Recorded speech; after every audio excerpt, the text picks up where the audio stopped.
Next हम करेंगे question number 21 की चॉइस ए यानी कि फर्स्ट चॉइस सॉल्व करेंगे। इसमें बोला था AP 8, 10, 12 and so on has 60 term. एक एपी है जिसकी टर्म्स क्या है बच्चा 8, 10, 12 एंड सो ऑन, और इसकी टोटल कितनी टर्म्स है 60 टर्म्स है। ये माइंड में रखना है आपको। और हमें करना क्या है, find the sum of last 10 terms. हमें लास्ट 10 टर्म्स का सम निकालना है। तो हम क्या करेंगे, पहले लास्ट 10 टर्म की एक एपी बना लेंगे जिसमें ओनली लास्ट 10 टर्म होगी। वो कैसे बनेगी ध्यान से समझना। इसके लिए बच्चा जो एपी गिवन एपी है उसकी फर्स्ट टर्म क्या है ए 8, ए या A1 कह लो, एक ही बात है। उसके बाद 10 जो होगा A2 होगा, A3 किसके बराबर होगा 12 के, एंड सो ऑन। ऐसे आगे करते करते बच्चा हमारे पास एक टर्म आएगी A50 और A50 के बाद आएगी A51 और फिर A52 और A53 और सो ऑन अप टू A60, क्योंकि टोटल कितनी टर्म्स है क्वेश्चन में मेंशन है 60 टर्म्स है। टोटल नंबर ऑफ टर्म्स हमारी कितनी है 60। तो जो लास्ट 10 टर्म होगी बच्चों कहां से स्टार्ट करेंगे ये ध्यान से समझना, वो A51 से लेके A60 तक होगी। क्योंकि जो फर्स्ट 50 टर्म्स है, फर्स्ट 50 टर्म्स कौन सी होंगी यहाँ से, अगर A1 से लेके A50 तक फर्स्ट 50 टर्म्स है, फर्स्ट 50 टर्म्स। अब टोटल कितनी टर्म्स है बच्चा 60 टर्म्स है। ध्यान दो बच्चा, अगर हम 60 में से 50 माइनस कर दें, 60 में से 50 माइनस कर दे तो क्या बचता है 10, यानी कि लास्ट में 50 टर्म, फर्स्ट 50 टर्म माइनस करने के बाद कितनी टर्म्स बचेगी 10 टर्म्स, और यही लास्ट 10 टर्म्स होंगी। यही टर्म्स हमारी लास्ट 10 टर्म्स होंगी। तो ये क्लियर होगा क्या होगा कि A51 से A60 तक लास्ट 10 टर्म्स क्यों है। ओके, तो फर्स्ट 50 टर्म और लास्ट 10 टर्म हम इससे एपी बनाएंगे, यानी कि A51 की वैल्यू लेंगे, A52 की, A53 and so on. A60 हम ले ना ले उससे कोई फर्क नहीं पड़ेगा। तो अब एपी कैसे फॉर्म होगी, उसके लिए बच्चा हमें जो गिवन एपी है 8, 10, 12 उसकी फर्स्ट टर्म लेंगे ए, वो क्या है बच्चा 8 है। और D for common difference, common difference क्या रहेगा A2 माइनस A1 कर लो या A3 माइनस A2 कर लो, तो सेम ही होता है। तो A2 माइनस A करेंगे तो 10 माइनस 8, डी हमारा क्या आ गया बच्चा 2 आ गया।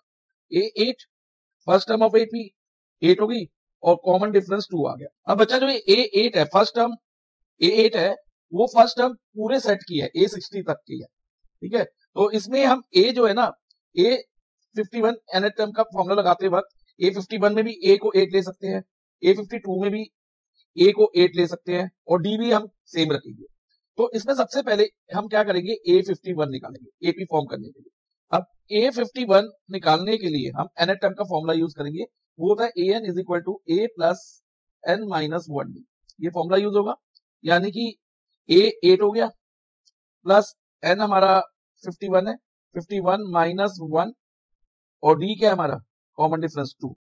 ध्यान रखना बच्चा A51 के लिए भी A यानी कि फर्स्ट टर्म हमारी क्या रहेगी A रहेगी, A यानी कि 8 रहेगी।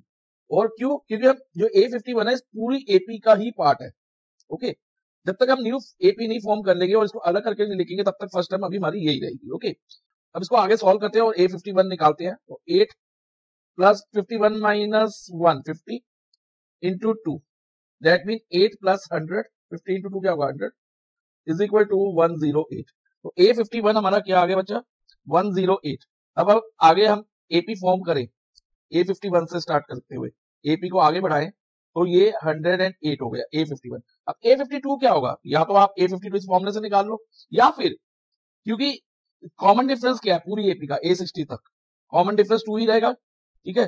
क्यों 2 रहेगा, क्योंकि जो ये एपी है कहां तक है 60 टर्म तक है, तो डी हमारा सेम रहने वाला है A51 से लेके A60 तक भी। ओके, डी क्या रहेगा सेम रहेगा, और सेम क्या है, क्या नंबर है 2।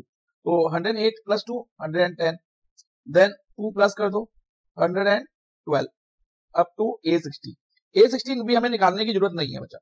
अब हमें क्या निकालना है सम ऑफ लास्ट 10 टर्म्स। अब हम यहां से क्या करेंगे, लास्ट 10 टर्म्स को आइसोलेट कर लेंगे, अलग कर लेंगे।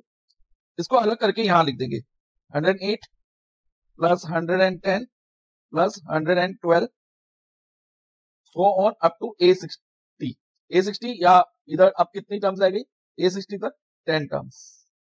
अब हम क्या करेंगे SN का फॉर्मूला लगाएंगे, लेकिन अब जब लास्ट 10 टर्म की बात कर रहे हैं तो नंबर ऑफ टर्म्स तो हमारी 10 ही रह गई ना बच्चा, क्योंकि लास्ट 10 टर्म्स A51 से A60 तक कितनी अभी मैंने बताया था, लास्ट 10 टर्म N हमारा 10 रहेगा।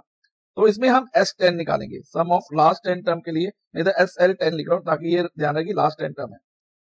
अब Sn का फॉर्मूला क्या होता है बच्चा, सम ऑफ n टर्म्स का, n/2 in bracket 2a plus n minus 1 d n square bracket close. ये फॉर्मूला यूज करते हुए हम सम ऑफ लास्ट 10 टर्म निकालेंगे। इसमें n क्या लेंगे, 10 लेंगे, 10/2 स्क्वायर ब्रैकेट 2 इंटू ए यानी कि फर्स्ट टर्म। अब फर्स्ट टर्म कौन सी होगी, क्योंकि हमने लास्ट 10 टर्म्स से एक एपी बनाई है, तो जो 51 टर्म हो जाएगी ना, अब वो ए मानी जाएगी, फर्स्ट टर्म मानी जाएगी फॉर लास्ट 10 टर्म।